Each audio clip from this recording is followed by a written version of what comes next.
ஓவியா வணக்கம். திருநெல்வேலி மாவட்டம் பகுதியில் வாழை தோட்டத்திற்கு சென்ற விவசாயி ஒருவரை கரடி கடித்து குதறிய சம்பவம் நேற்று பெரும் பரபரப்பை ஏற்படுத்தியுள்ளது. அண்மை காலமாக இந்த பகுதியில் கரடிகளின் நடமாட்டம் அதிகரித்து வருவதால் அச்சமடைந்த பொதுமக்கள் மற்றும் விவசாயிகள் வனத்துறையினர் கூண்டு வைத்து அவற்றை பிடிக்க வேண்டும் என்ற கோரிக்கையை வைத்துள்ளனர்.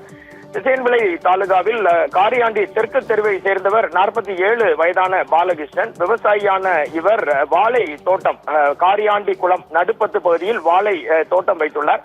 தற்போது வாழைகள் நன்கு வளர்ந்து தார்கள் அறுவடைக்கு தயாராக உள்ளன. ஓவியா, நேற்று மதியம் வழக்கம் போல தனது வாழை தோட்டத்திற்கு சென்ற பாலகிருஷ்ணன் அங்கு பழுத்த வாழைப்பழங்களை ஒரு கரடி ருசித்து தின்று கொண்டிருப்பதை கண்டார். பாலகிருஷ்ணனை பார்த்ததும் அந்த கரடி திடீரென்று அவர் மீது பாய்ந்து தாக்கியது. அதிர்ச்சி அடைந்த பாலகிருஷ்ணன் தப்பிச் செல்ல முயன்ற போதிலும் கரடி அவரது முதுகு பகுதியில் கடித்து குதறியது, இடுப்பு பகுதியிலும் கடித்து குதறியுள்ளது.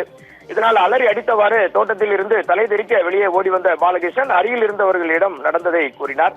பின்னர் அந்த கரடி மீண்டும் அதே வாழை தோட்டத்திற்குள்ள புதர் செடிகளுக்குள் புகுந்து மறைந்தது. கரடி கடித்து குதறியதில் படுகாயமடைந்த பாலகிருஷ்ணன் முனஞ்சிப்பட்டி அரசு மருத்துவமனையில் அனுமதிக்கப்பட்டு தற்போது சிகிச்சை பெற்று வருகிறார்.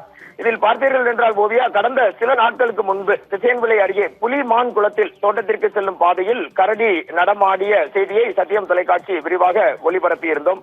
இந்த நிலையில் காரியாண்டி வாழை தோட்டத்தில் கரடி தாக்கி விவசாயி படுகாயமடைந்த சம்பவம் திசையன்விளை பகுதியில் பெரும் பரபரப்பை ஏற்படுத்தியுள்ளது. இதனால் தற்போது விவசாயிகள் தங்கள் தோட்டங்களுக்கு செல்லவே அச்சப்படுகின்றனர்.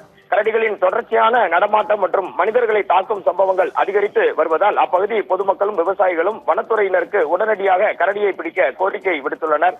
திருநெல்வேலி மாவட்டத்தில் மேற்கு தொடர்ச்சி மலைப்பகுதிகளில் இருந்து சமவெளியான விவசாய நிலங்களுக்கு வரும் கரடி, மான், காட்டுப்பன்றிகளால் கடும் சேதம் ஏற்படுவதாக தொடர்ந்து விவசாயிகள் குற்றம் சாட்டி வருகின்றனர். வனத்துறை உரிய நடவடிக்கை எடுக்க வேண்டும் என்ற கோரிக்கையும் எழுந்துள்ளது. ஓவியா.